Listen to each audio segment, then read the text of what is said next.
An Israeli minister, Amichai Chikli, inviting far-right activist Tommy Robinson to visit Israel, praising him as a courageous leader against radical Islam. Leading British Jewish organisations, we should say, including the Board of Deputies and the Jewish Leadership Council, strongly condemning the invitation, labelling Robinson a thug who represents the very worst of Britain. Well, we're joined now by Michal Cotler-Wunsh, who's Israel's former special envoy for combating anti-Semitism, resigned from her post this week and has clashed with that same minister, the Diaspora Affairs Minister Chikli, earlier this year over far-right invites to the country. Michelle, thanks so much for joining us this morning.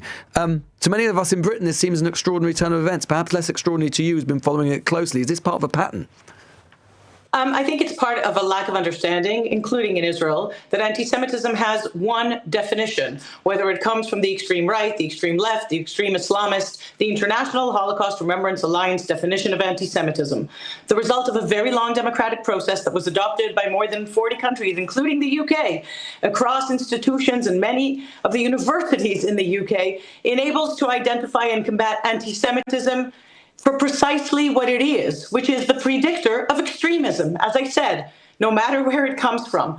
And that is, in fact, in many, many ways, what's been the hindrance across spaces and places in comprehensively identifying and combating and actually being able to even identify what has become the normalized mainstream strain of anti-Semitism that is ravaging democracies around the world, including in the UK, including with the murder of two people, Jews, praying on the holiest day of the Jewish calendar on Yom Kippur in Manchester, then leading to protests essentially in support of their murderers. Well, I think everybody, the people involved, we're going to be speaking to one of those people in a moment, Michelle, but the people who've been turning up to these protests, they would deny vehemently the idea that they are turning up in support of that murder. They are saying that they are protesting against Israel's actions, which have been called genocidal by the United Nations in Gaza.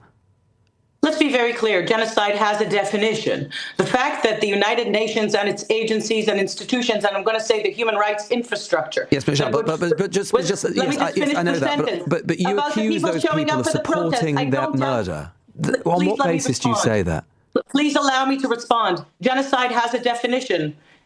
And in very, very many places, including the UK, those people who think they're showing up in support of what is dubbed pro-Palestinian, if they were pro-Palestinian protests, they would be protesting to free Gaza from Hamas, a prescribed terror organization for whom human tragedy is the strategy. They're protesting against the thousands of deaths that we've seen, including children in Gaza. That's what they're protesting against, and you don't get to choose. You don't get to decide what people protest about. That is the strategy.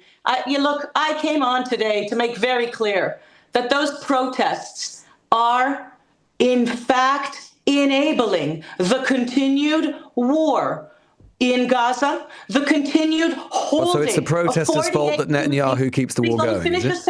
Please allow me to finish a sentence. The continued holding of 48 human beings abducted on October the 7th, when more than 1,200 people were burned alive and butchered and raped, and more than 250 were abducted into that same Gaza. So sorry, Michelle. Sorry, let me just get this straight. Terror organization that uses the children of Gaza and the people of Gaza as human shields. So let me just get this straight. Sure, you're saying that the reason that those poor souls, the hostages, are still being detained, or one of the reasons, is because people turn out week after week on the streets of Britain to protest what they see as the inhumane, disproportionate, outrageous response of the Israeli government to civilians in Gaza. You're saying that it's their fault and it's not Netanyahu. No, let me finish the question. And it's not Netanyahu's fault who chooses to continue to prosecute this war. We should blame those people turning up on the streets of Britain, should we? Israel has been embroiled in what is a 2-year-long war that began on October the 7th, launching thousands of rockets, yes, no one denies that. Hamas, but by Hezbollah, by the Houthis, by Iran itself, the criminal Islamic regime in Iran. So if people in London truly care about human rights, they would be not just protesting to free Gaza from Hamas, but to free Lebanon from Hezbollah, to free Yemen from the Houthis, to choose what they care, Iran from the genocidal Islamic Republic. Instead, what they are doing is actually in order to protest about something, Israel a fellow democracy. So Michal, your view is defending itself from the same genocidal terror and tyranny that endangers the UK. So your view is that to protest about anything, you have to protest about everything. Absolutely not, and God forbid. Right, okay. Well, then no one would ever protest about anything. That's actually precisely what's happening on the streets of London. What has happened over the last 2 years is the emboldening of genocidal terror proxies of an Islamic criminal regime in Iran. What role do you think the Israeli government might have had in that, Michal? Anything at all? You're not letting me finish one sentence, and I doubt that anybody can understand anything we're saying in this way. Please allow me to finish a sentence so at least your listeners can doubt a little bit of what it is that's happening on the streets. And I don't doubt the good intent of the majority of the people that are showing up on the streets, actually believing that what they're fighting for is human rights. But what they are emboldening is the same genocidal terror and tyranny that Churchill warned Chamberlain that when given the choice between dishonor and war, when you choose dishonor, you will have war. We are embroiled and on the front lines of, that is the state of Israel, a war of barbarism on our civilization. So will you welcome? So do you think Israel should welcome Tommy Robinson? It has nothing to do with Tommy Robinson, and this interview for me has nothing at all to do with what it is that you began with.